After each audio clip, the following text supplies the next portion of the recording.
entendia que só poderia haver o perdão de um pecado se houvesse um sacrifício de um cordeiro perfeito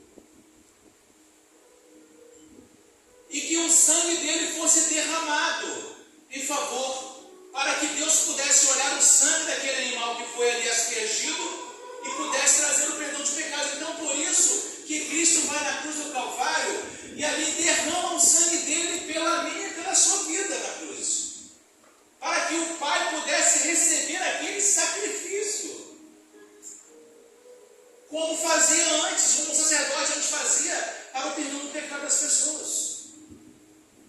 Olha que seriedade, já mudou o cenário, já mudou o ambiente, já mudou a ambientação do motivo desse feriado, né? E aí é um momento que eu começo a pensar, poxa, quem tinha que estar crucificado lá era eu, era você. Porque estava ali, lembra, inclusive, para entender isso, se você ler a passagem da crucificação, antecede ali, você vai perceber o seguinte, que aquele ladrão que está do lado direito, o que ele fala naquele momento ali na cruz, já pregado ali? Ele fala o quê? Para aquele outro que estava do seu lado, ali, para a sua esquerda. Ele fala assim, ô homem, rapaz, escuta só. Nós cometemos delitos e por isso estamos sendo crucificados. Mas ele não fez nada para estar aqui. Porque, irmãos, é bem verdade isso. Quando alguém faz alguma coisa errada e ele é punido, você e eu falamos assim, ele mereceu. Ele fez por merecer. Ele merecia aquela punição pelo mal que ele cometeu. Não é assim, não é verdade, irmãos? Ele mereceu aquilo ali. Só que, quando alguém, ele é condenado, ele é inocente, não fez nada e é condenado sem merecer, peraí, aí a coisa fica diferente. Aí a gente começa a pensar um pouco mais. Por que aconteceu isso?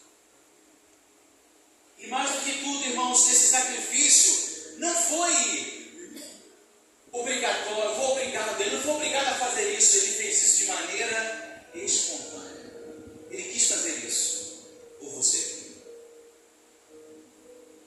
Então, quando no modelo antigo da Páscoa, onde o que era feito? Pegava-se um cordeiro, assava ele, matava ou assava, e toda aquela casa, aquela família, ela comia daquele cordeiro, ela tomava ali uma espécie de um chá de ervas amargas, um chá que era amargoso, seria hoje alguma coisa amargosa, um bolo da vida aí, que você puder alcançar ele.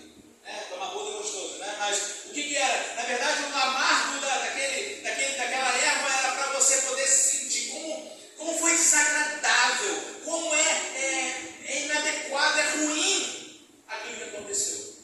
Para que você e eu tivéssemos libertação, fôssemos livres. E aí vai lembrar o texto da palavra de Deus, que se o Filho vos libertar, verdadeiramente sereis livres. Então, no momento que nós celebramos a Páscoa, passamos a pensar nesses dias e saber que hoje, se o sepulcro estava, a pedra está removida, o sepulcro está vazio, apenas no texto que lemos aqui, apenas os lençóis ali e o outro lenço um pouco mais à parte, dobrado mais à parte, é para nos dar a referência, nos dar um outro entendimento de que a morte não pôde deter o Filho de Deus. Lembrar também que quando acontece a crucificação, isso mais ou menos 3 horas da tarde, no nosso calendário, nosso relógio atual, o sistema atual, 3 horas da tarde, hora nona.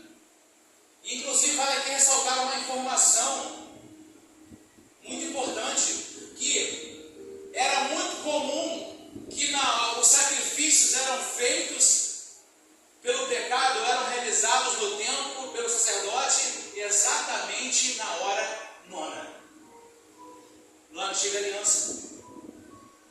Então Jesus, ele cumpre exatamente um protocolo, sabe, de que tinha que ser o cordeiro sendo morto no horário certo que era feito, para que todo mundo pudesse enxergar e entender que ali era o cordeiro, como diz a palavra, um cordeiro substitutivo, ou seja, aquele que substitui. E a carta aos Hebreus vai falar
sacrifício de Jesus, irmão, hoje na ressurreição, viver essa ressurreição, é entender que alguém toma o meu lugar e eu, a partir dessa, crendo nele, eu não preciso fazer o que ele fez, mas eu creio naquilo que ele fez e eu automaticamente sou incluído naquele evento, naquele processo de morte e de crucificação. E também mais ainda, e de ressurreição. A Bíblia vai falar que se da mesma maneira que Cristo também ressuscitou entre os mortos, nós também seremos também ressuscitados somente com Cristo através da sua obra. Então, é para pensarmos no que ele sofreu por nós? Sim. É para crer no sacrifício que ele fez? Sim. É para lembrar que ele ressuscitou? Sim. Mas é para lembrar também que eu, na mesma maneira que ele ressuscita para uma nova vida, eu também, você também, ressuscitamos para ter uma nova vida com Cristo. Amém? Isso, amém. Até aqui tudo bem? Estão compreendendo? Amém, amém. Exatamente isso. Entendemos que em Cristo nós somos nova criatura. E é importantíssimo entendemos que para esse processo acontecer, é preciso que creiamos. Aqui nesse momento, o texto que nós lemos, Maria Madalena, Pedro e aqui outro discípulo que os amava, é João, que está sendo falado aqui, é porque, como o Evangelho é de João, aqui há uma maneira de se o texto é escrito, para que João não falasse dele mesmo, ele coloca-se coloca na segunda pessoa. Percebe? Aquele que os amava, ou seja, coloca-se na segunda pessoa do singular. Primeira pessoa do singular, né? Na segunda, está dizendo. E aí, no entanto, chega ao local porque a ressurreição ainda era um fato que, embora se cria-se nela, mas entendia-se, como aconteceu lá com a história de Lázaro, né? Lázaro morre, e aí o que a irmã de Lázaro vai dizer, né? Marta, né? Ou Maria, não lembro agora, mas ela vai dizer assim, olha, você crê que ele pode ressuscitar? Ela fala, diz assim, eu creio que ele vai ressuscitar na ressurreição do último dia. Então, havia essa fé de que havia ressurreição no último dia. Só que ele está falando o seguinte, olha só, não é para o futuro. Com Lázaro eu quero trazer isso para o presente. E aí Jesus vai dizer, eu sou a ressurreição e a vida. Aquele que crê em mim, ainda que esteja morto, viverá. E todo aquele que vive e crê em mim, nunca morrerá. E Jesus vai lá e diz, Lázaro, vem para fora.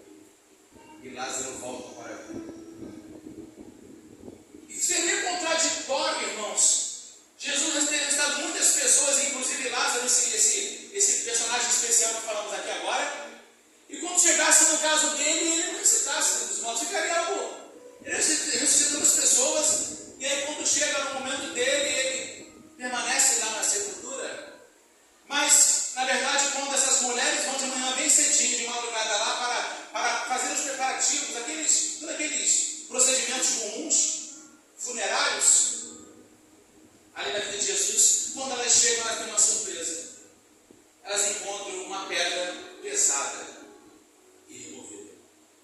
E é interessante destacar também, deixa eu voltar mais um passo aqui, como se divulgou que Cristo ele ressuscitaria no terceiro dia. Houve essa notícia se divulgou muito.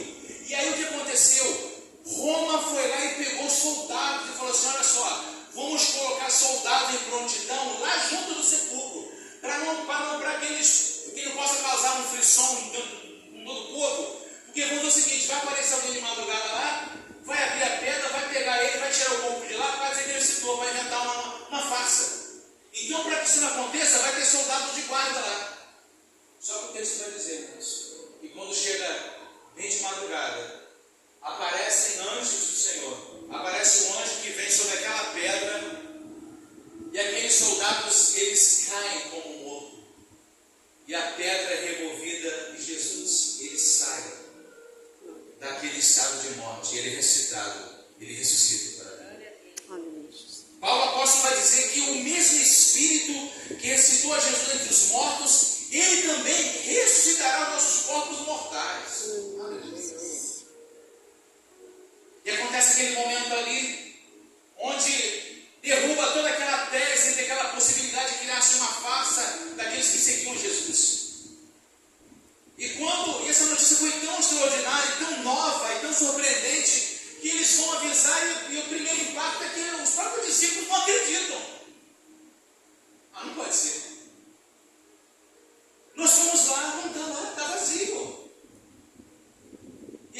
lembrar daquele momento onde 2 discípulos estavam caminhando numa cidade, a caminho de uma cidade chamada de Emaús. Eles vão caminhando e eles entristecidos, dizendo assim: nossa, poxa, o Senhor Jesus, né, fez tantos milagres, tantas coisas boas para nós, para os homens, e ele foi injustamente crucificado, julgado e condenado. Aí aquele que estava do lado deles não reconheceu ainda, mas ele falou assim: vocês não sabem das notícias, o que a Escritura, o que a palavra, o que a profecia dizia, que era necessário que ele padecesse, que ele sofresse. Cristo falou com eles, eles percebiam, mas que ao terceiro dia ele ressuscitaria. Eles ficam assim: mas não sabiam da notícia ainda. E aí vai chegando o entardecer e ela, de maneira muito gentil, aqueles homens pedem, né, oferecem pousada para aquele estranho que eles ainda não conheciam.